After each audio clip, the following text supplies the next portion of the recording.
Words of joy and hope. It is the 28th Sunday in Ordinary Time, year C, and the readings are from Luke 17, 11, 19. And the commentary is by Father Fernando Armelini. A good Sunday to all. During several Sundays, the Gospel has presented Jesus on a trip to Jerusalem. We have often reminded you about that. And today, the Gospel tells us about Jesus' meeting with 10 lepers. At that time, all diseases were interpreted as a punishment from God for sins, but especially leprosy. It was the symbol of sin. The rabbis said that God used diseases to punish the envious, arrogant thieves, to those responsible for homicides, false judgments, incests. Leprosy in Hebrew is called sara'at, and it is derived from the verb sarah, which means to hit. The leper was a person beaten by God because of his or her sins. The book of Leviticus lists the provisions of how lepers should behave. They were to wear teared-up clothing, head covered, and covered up to the upper lip. And if someone approached them, they should start shouting, "Away from us because we are lepers." Leprosy was called the sister of death. Why is it that the leper's condition is attached to that of the sinner? Just think about the fact of being a leper. First, leprosy is a disease, we know that makes the person lose sensibility. The leper does not die of leprosy, but because sensitivity has been lost, cold is no longer distinguishable from heat. The person does not realize when he has a wound, when he burns himself, he cuts a finger. The person does not realize the harm done to himself or herself. The condition of the leper who has lost sensibility is a parable for those who lose moral sensibility. He doesn't realize the consequences of the choices he makes. Everything is going well for him. He does what he wants. It seems that life continues as before, but things change. You keep living. You don't die, but you become a leper. The prophet Isaiah says, "Woe to those who call evil good and good evil, who put darkness for light and light for darkness, who put bitter in sweet and sweet in bitter." Isaiah 5:20.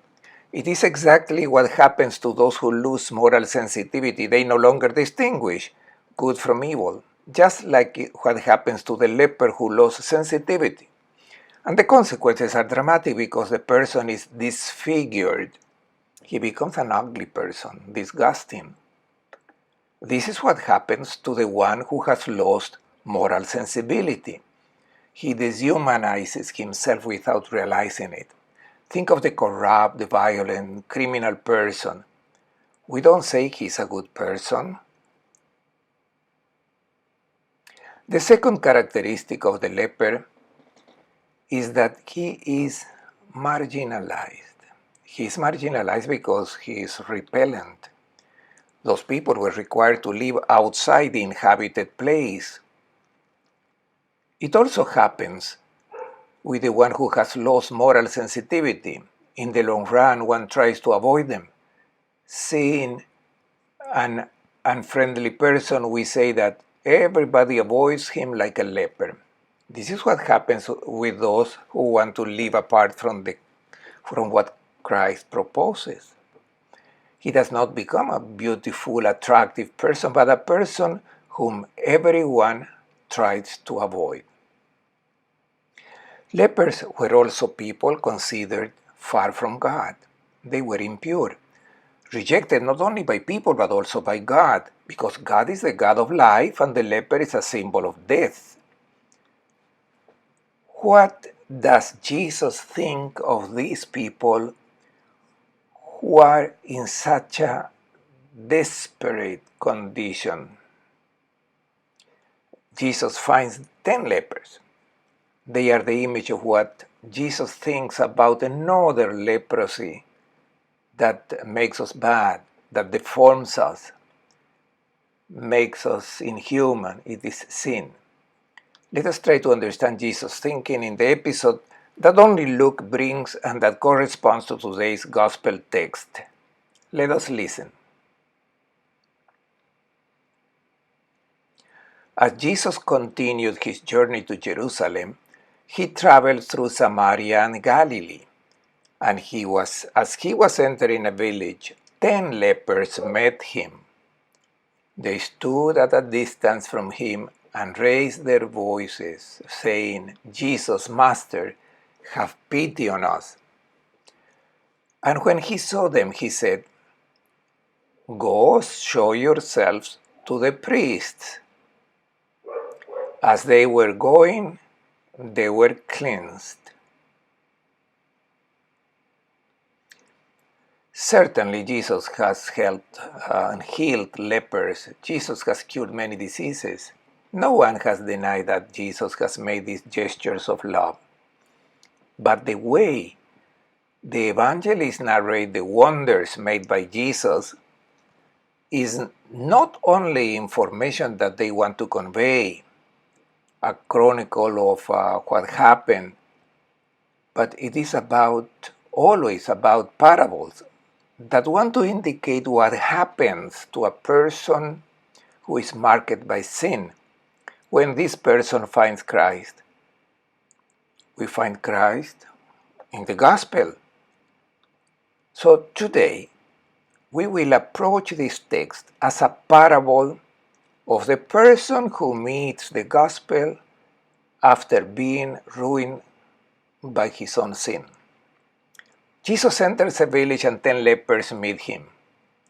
This is already a detail that teaches us to the parabolic interpretation of this text. In fact, it is hard to imagine that these lepers are in a village. They had to stay out of town. They meet Jesus leaving town. What does village mean in the gospel? We know, for example, what the sea means. And in the Bible, the sea is a symbol of evil, what opposes life. It is not a chronicle, we know that. What does the village represent in the gospel? It is the image of tradition. It represents the old world from which it is necessary to flee and not to return.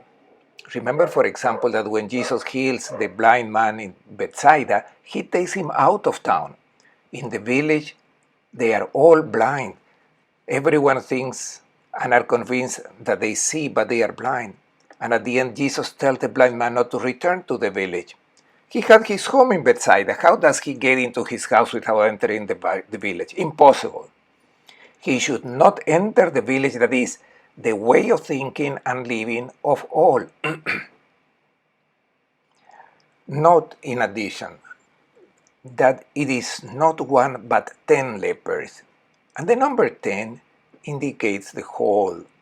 It seems that the evangelist wants to indicate what happens when Jesus enters a village where they all are lepers and they go to meet him.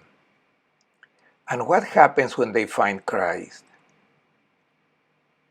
Luke wants to tell us that we are all lepers. It is the image of our world that now finds Christ. First of all, the awareness of these people that approach Jesus. They know they are lepers. It is not that they adapt and are resigned, accept their own conditions. We are all like that. We all behave the same way. No. They present their misery, their impunity before Christ. And they start screaming, Jesus, Master, have mercy on us. They don't ask for healing. They ask Jesus to sympathize with their condition and to have a different relationship compared to how others behave with them.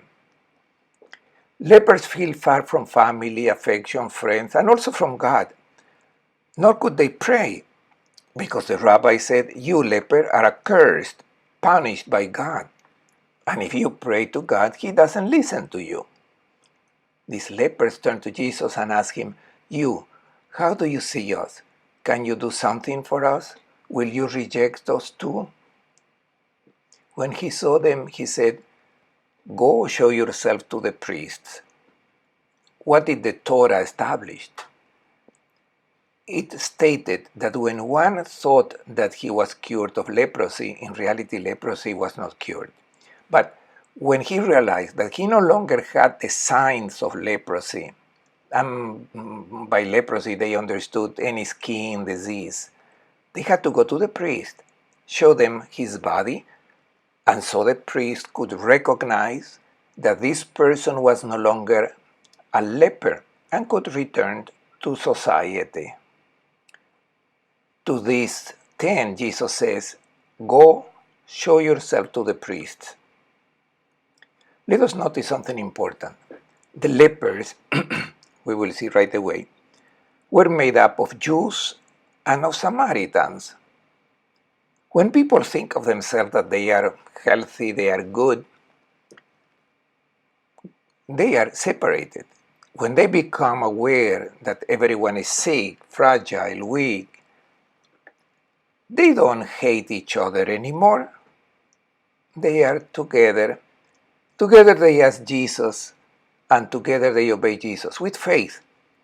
To show themselves to the priests is for the recognition that they are no longer sick. This is the image of our humanity's encounter with Christ. It is a parable. Let us think about our humanity today. How can we define it? How many things are wrong? It is useless to list them because we know them very well.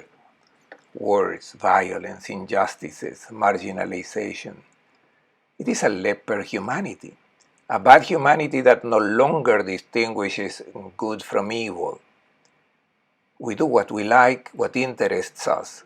After a few months, we have already consumed all the resources of the earth that the earth could produce in a year, but this does not interest us. Let the next generation care for that. We have made lepers out of the sea, the air we breathe, the forests we have cut down. This is our humanity. This is what we do. In this world, there are certainly many good things, but also many bad things. Humanity needs to obey the instructions of Jesus. Take a walk following my word. You are going now the wrong way. Humanity must be guided by the word of the gospel. And in fact, while these lepers are on the way, they are purified. What made them impure was the village. It was the village that made them bad, lepers. Specifically for us, humanity becomes bad when it gets carried away by the logic of hedonism, of doing what each one wants without worrying, without thinking in the goods of others, without being guided by the love preached by Christ in the gospel. This is what makes our society bad. Then we can also make this application to our personal situation where the same thing happens to us. When we walk away from this way of thinking and living and we leave the village, there our healing begins. The way. It is the image of the way, of the path that we personally and as family, as society, and also as a Christian community, the path we must do, get on track to follow the indications given by the gospel and thus be cured of our leprosy. And not immediately, but along the way, as had happened with these 10 lepers. And we come to the last part of the text, the return of only one to thank Jesus. Let us listen. And one of them, realizing he had been healed, returned, glorifying God in a loud voice. And he fell at the feet of Jesus and thanked him. He was a Samaritan. Jesus said in reply, 10 were cleansed. Were they not? Where are the other 9? Has none but this foreigner returned to give thanks to God? Then he said to him, stand up and go. Your faith has saved you. We have now reached the most difficult point of the reading. Why has one just returned to thank Jesus? And Jesus marvels, saddens, and says, didn't the 10 recover their health? And where are the other 9? This response from Jesus is strange because we would have reacted differently perhaps. It was Jesus who told them to show themselves to the priest, and they obeyed him. And only one disobeyed and returned immediately. We probably would have reacted differently. We would have told the leper who returned, okay, very well, but remember that afterwards you must go to the priest to see you, and you can return to society. But maybe this leper could tell us, I found you by chance, you know that I am on my way, and if I have returned, it's because later I may not find you. And what about the others? They also have been cured. They would certainly return later with their families, their wives, their children to thank Jesus. Okay, this is the only reconstruction of the facts that have a logic. And we wonder how to explain Jesus' sadness. It seems he has no reason to be sad. One has returned and the others certainly will come later. It is enough to take the text as it is. Jesus does not regret the fact that they did not come to thank him. They will come later to thank him. Jesus is sad because they have not given glory to God, and he who gave glory to God is not a Jew, but a foreigner, one who could not enter the temple and excluded. He has given glory to God, and the others not. What is the meaning of giving glory to God? When is it that God reveals himself in all his glory?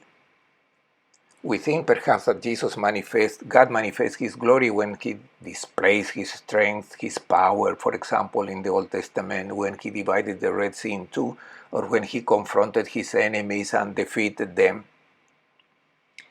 God reveals his glory when he manifests his own identity. God always manifests it, but people not always perceive that identity. The identity of the one who loves unconditionally. And to understand this, one needs spiritual sensitivity. The glory of God was manifested in the healing of leprosy. It's a parable that shows how God behaves with sinners, with those whose lives are destroyed. A God who does not exclude lepers. He goes out to meet them, caresses them, and heals them. It is here that the true face of God is revealed, the God who does not love man because he is good, but with his love he makes him good. This is the glory of God. Who are the ones who should have welcomed it? Those who were prepared by the prophets to have this spiritual sensibility, this progressive revelation of the face of God that appears in the Old Testament and is fully revealed in Jesus of Nazareth. It was not the Jews, but a foreigner who had this sensitivity to perceive that in the face of Christ, in his way of relating to sinners, the unconditional love of God shown. The message for us today. Let us ask ourselves, have we discovered this glory of God? For example, have we reflected that it was the gospel that made our life beautiful? Many of us have grown up being educated according to the logic of the gospel. And if we have followed this logic, we have become beautiful people, released from all our defects, or at least many of them that made us bad in front of others, distant from others. Have we thought perhaps that this is a gift of Christ, a gift of His gospel? It was the gospel that purified our mind and our heart, our thoughts, of feelings, of resentments, of grudges, of options that would have taken us away from the life of joy. Have we realized that it was the gospel? And have we given glory to God for the gifts He has given us? Who among us has thanked the Lord because with His gospel, He has made us understand the beauty of relationship, of marital fidelity, of unconditional love? It is not our merit if we were faithful to what His Word proposed to us. It is His Word that has freed us from everything that was wrong to us, from unhappiness. Who is really the one who has become aware that it is the word of the gospel that is purifying our society of a hedonistic mentality that makes us unhappy and that leads us to inhuman behaviors? Have we realized that it is the gospel that heals our society? Have we thanked the Lord who has made us understand with His gospel the value of life from its beginning to sunset? What made us understand the value of our family? As Christians, we must be the first to realize and give glory to God because it is the announcement of the gospel that changes the world, which purifies society. But do we really believe it? As long as we do not sing our praise to God for these gifts, we will not have manifested His glory, His love. The Jews should have understood, but they failed to do it. And we Christians must understand this. We have seen that foreigners, pagans, have understood that when the gospel is received, it is capable of changing society. They have understood it before us. What does Jesus say to this leper? Go, your faith has saved you. He doesn't say, I cure you with a miracle.